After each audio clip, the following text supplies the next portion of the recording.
সামনে আপনারা জানেন যে ঈদ আসন্ন এবং এই ঈদে শ্রমিকদের যে ঈদ বোনাস এবং বেতন এইগুলি দেওয়া অনেক গার্মেন্টসের পক্ষে খুব কঠিন হয়ে যাবে।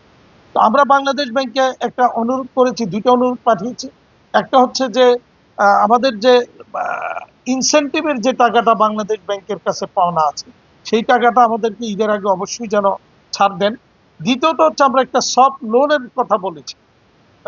এইটা আমাদের ক্ষুদ্র মাঝারি শিল্প এবং যাদের ইনসেন্টিভ টাকা নেই তারা যেন শ্রমিকের বেতন বোনাস দিতে পারে একটা সফট লোন দিয়ে, সেই ব্যবস্থাটা করার জন্য আমরা অনুরোধ করেছি। যদি এটা না করে সরকার, তাহলে এবারের ঈদে মালিক শ্রমিক আমাদের ইন্ডাস্ট্রি ঈদে বাড়ি ফেরা খুব কঠিন হয়ে যাবে।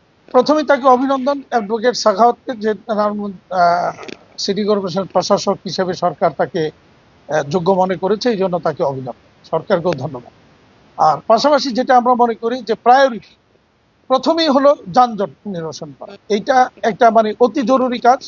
দ্বিতীয়ত হচ্ছে যে রাস্তার দেখবেন যে অর্ধেক অর্ধেক দখল করে রাখছে, এই ফুটপাত সহ অর্ধেক দখল করে রাখছে হকাররা।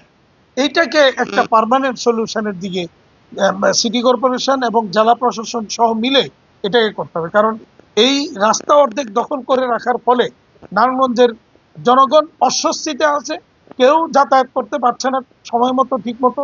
এইটাকে এই দ্বিতীয়, আমি বলবো যে দ্বিতীয় প্রায়োরিটি হবে এইটা।